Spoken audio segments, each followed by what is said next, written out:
ಈಗ ನೀವು 2017ರಲ್ಲಿ ನಿಮ್ಮ ಪ್ರಜಾಕೀಯ ಪಕ್ಷನ ಶುರು ಮಾಡಿದ್ರಿ.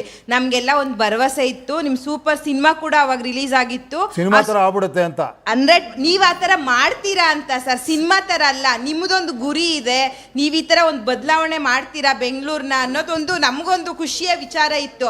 ಬಟ್ 2019ರಲ್ಲಿ ನೀವು ಸ್ಪರ್ಧೆ ಮಾಡ್ಬೋದಿತ್ತಲ್ಲ, ಪ್ರಜಾಕೀಯ ಸ್ಥಾಪನೆ ಮಾಡ್ಬಿಟ್ಟು ಬರೀ ಮನೇಲಿದ್ರೆ ಆಗುತ್ತಾ ಸರ್? ಪ್ರಜೆಗಳ ಹತ್ರ ಬರ್ಬೋದಿತ್ತಲ್ಲ ನೀವು. ಕೇಳಿ ಅಮ್ಮ, ನಾನು ಹೇಳಿದ್ದೀನಿ ಪ್ರಜೆಗಳ ಹತ್ರ ಹೆಂಗೆ ಹೋಗೋದು ಅಂತಲೂ ಹೇಳಿದ್ದೀನಿ. ನಾನೇನು ಹೇಳಿ, ನಾನು ಕಾಲೇಜ್ಗಳಲ್ಲಿ ಹೋಗಿದ್ದೀನಿ, ಎಷ್ಟೋ ಕಡೆ ಹೋಗಿದ್ದೀನಿ, ಅದು ಬಿಟ್ಬಿಡಿ. ಈಗ ನೀವು ಒಂದು ಹೇಳಿರಿ, ಸೂಪರ್ ಎಕ್ಸಾಂಪಲ್ ಕೊಟ್ರಿ ನೋಡಿ, ಎಷ್ಟು ಆಶಾವಾದಿಗಳು ನೀವು. ಒಂದು ಪಿಕ್ಚರ್ ನೋಡ್ಬಿಟ್ಟು ಈ ಪಿಕ್ಚರ್ ಹೆಂಗೆ ಮಾಡಿದ್ರೆ ಉಪೇಂದ್ರ, ಅವಾಗ ಏನು ಗೊತ್ತಾ, ಇನ್ನು ಮುಂದೆ ಕೇಳಿ ಒಂದು ನಿಮಿಷ, ಆ ಯೋಚನೆಗಳೇ ಇಲ್ಲಿ ನಾನು ಮಾತಾಡ್ತಿರೋದು. ಆಗೋದಕ್ಕೆ ಸೂಪರ್ ಥರ ಆಗೋದಕ್ಕೆ ಇದೆಲ್ಲ ಮಾಡಬೇಕು ಅಂತ ಹೇಳಿದ ಕೂಡಲೇ ನಿಮಗೆ ಒಂದು ಅದ್ಭುತವಾದಂಥ ಒಂದು ಬಿಲ್ಡಿಂಗ್ ಕಟ್ಟಬೇಕು, ಒಂದು ತಾಜ್ ಮಹಲ್ ಕಟ್ಟಬೇಕು, ಒಂದು ವಿಧಾನಸೌಧ ಕಟ್ಟಬೇಕು. ಬಟ್ ಅದ್ರ ಕಷ್ಟಗಳು ಹೇಳ್ತಿದ್ದಂಗೆ ಮಾಡಿ ಸರ್ ಮಾಡಿ.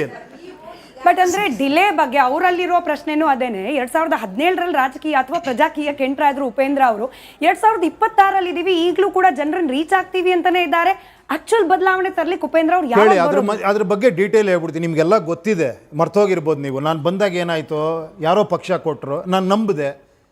ಯಾರೋ ಇದೇ ಥರ ನಿಮ್ಮ ಥರನೇ ಹೇಳಿದ್ರು, ಸರ್ ನಮ್ಮದು ಇದೆ ಸರ್ ಆಸೆ, ನೀವೇನು ಹೇಳ್ತೀರೋ ನಮ್ಮ ಕನಸಾಗಿತ್ತು ಸರ್, ಬನ್ನಿ ಸರ್ ನಮ್ಮ ಪಕ್ಷ ಮಾಡಿದ್ದೀನಿ, ನೀವು ಯಾಕೆ ನನ್ನ ಪಕ್ಷ ಕಟ್ತೀರಾ, ತಗೊಳ್ಳಿ ಅಂತ ಪಕ್ಷ ಕೊಟ್ಟರು. ನನ್ನ ಪ್ರೆಸಿಡೆಂಟ್ ಮಾಡಿದ್ರು. ನಾನೆಲ್ಲ ಓಡಾಡಿ ಗೀಡಾಡಿ ಎಲ್ಲ ಮಾಡಿ ಆಟೋ ಚಿಹ್ನೆ ತೊಗೊಂಡು ಎಲ್ಲ ಮಾಡೋವರೆಗೂ ಸುಮ್ಮನೆ ಇದ್ದರು, ಸೂಪರಾಗಿ ಮಾಡ್ತಿದ್ದೀರಾ ಸರ್ ಅಂತ. ಕರೆಕ್ಟಾಗಿ ಇನ್ನೇನು ಟಿಕೆಟ್ ಕೊಡಬೇಕು, ನಾನು ಎಲ್ಲರನ್ನೂ ಕರೆದು ಇಂಟರ್ವ್ಯೂ ಮಾಡಿ ಎಲ್ಲ ಮಾಡಿ 224 ಜನ ರೆಡಿ ಮಾಡಿ, ಸರ್ ಟಿಕೆಟ್ ಕೊಡಬೇಕು ಇವಾಗ, ನಾನು ಕೊಡೋಕ್ಕೆ ಸ್ಟಾರ್ಟ್ ಮಾಡಲ ಅಂದರೆ, ಸರ್ ನೀವು ಹೆಂಗೆ ಸರ್ ಟಿಕೆಟ್ ಕೊಡ್ತೀರಾ ಅಂತ. ನಾನು ಪ್ರೆಸಿಡೆಂಟ್ ಮಾಡಿದ್ದೀರಾ, ನಾನಲ್ವ ಟಿಕೆಟ್ ಕೊಡಬೇಕಾಗಿರೋದು. ಇಲ್ಲ ಸರ್ ನಾವು ಕೊಡ್ತೀವಿ, ಹಂಗಾರೆ ಕೊಡಿ ಇವ್ರಿಗೆಲ್ಲ. ಹೇ ಸರ್ ನೀವು ಬಿಡಿ ಸರ್, ನಾವು ಕೊಟ್ಕೊತೀವಿ ಬಿಡಿ ಸರ್ ಅಂತ. ಬೇರೆ ಥರ ಸ್ಟಾರ್ಟ್ ಆಗೋಯ್ತದು.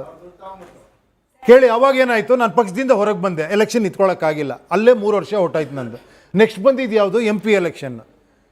ನಾನು ಮಾತಾಡ್ತಿರೋದು ಕರ್ನಾಟಕದ ಬಗ್ಗೆ, ಓಕೆನಾ. MP ಎಲೆಕ್ಷನ್ ಬಂತು, ಆದರೂ ಸಿಂಬಾಲಿಕಾಗಿ ನಾವು ಮಾಡಬೇಕು, ಪ್ರಜಾಕೀಯ ನಿಲ್ಲಬೇಕು ಅಂದ್ಬಿಟ್ಟು MP ಎಲೆಕ್ಷನ್ ನಿಂತಿದ್ವಿ. 2.5 ಲಕ್ಷ ವೋಟ್ ಬಂತು ನಮಗೆ. ಏನು ಹೇಳಿ, ಏನೂ ಪ್ರಚಾರ ಮಾಡಿದೆ, 1 ರೂಪಾಯಿ ಕೊಡದೆ. ಏನಮ್ಮ ದೊಡ್ಡ ವಿಷಯ ಅಲ್ವಮ್ಮ, ಬಂದಿದೆ. ನಾವು ಜನರನ್ನು ದೂಷಿಸ್ಬಾರ್ದು, ನಮ್ಮ ಕೆಲಸ ನಾವು ಮಾಡ್ತೀವಿ, ಜನ ಇದನ್ನು ಬೆಂಬಲಿಸ್ತಾನೇ ಇದ್ದಾರೆ, ಒಂದು ಹೋಪ್ಸ್ ಇದೆ, ನೋಡೋಣ ಮುಂದೆ ಆಗ್ಬೋದು. ಬಟ್ ಜನ ಓವರ್ ನೈಟ್ ಬದಲಾವಣೆ ಎಕ್ಸ್ಪೆಕ್ಟ್ ಮಾಡದೆ ಹೋದ್ರು ಕೂಡ ಸ್ವಲ್ಪ ಇನ್ನು ಕ್ವಿಕ್ ಆಗಿ ಆಕ್ಟಿವ್ ಆಗಬೇಕು ಉಪೇಂದ್ರ ಅವರು ಅಂತ ಹೇಳಿ ಬಯಸೋರು ತುಂಬಾ ಜನ ಇದ್ದಾರೆ. ಆಯ್ತು, ನೀವು ಲೋಕಸಭಾ ಎಲೆಕ್ಷನ್ ಅಂದ್ರೂ ಕೂಡ ಹತ್ರ 2-3 ವರ್ಷ ಆಗ್ತಾ ಬಂತು. ಈ 2-3 ವರ್ಷದಲ್ಲಿ ಉಪೇಂದ್ರ ಅವರು ಏನ್ ಮಾಡಿದ್ದಾರೆ? ಬಹುಮತ ಅನ್ನೋದು ಬಹಳ ಮುಖ್ಯ ಸರ್. ಚುನಾವಣಾ ವಿಚಾರಕ್ಕೆ ಸಂಬಂಧಪಟ್ಟಂತೆ ನೀವು ಹೆಚ್ಚು ಕ್ಷೇತ್ರಗಳಲ್ಲಿ ಗೆಲ್ಲಬೇಕು, ಆ ಮೂಲಕ ಅಧಿಕಾರ ಹಿಡಿಬೇಕು. ಸೊ ಈ ಬಹುಮತ ಗಳಿಸ್ಲಿಕ್ಕೆ ಉಪೇಂದ್ರ ಅವರು ಏನ್ ಮಾಡ್ತಿದ್ದಾರೆ ಅಂತ ಹೇಳಿ 2-3 ವರ್ಷ ಏನಾಗಿದೆ?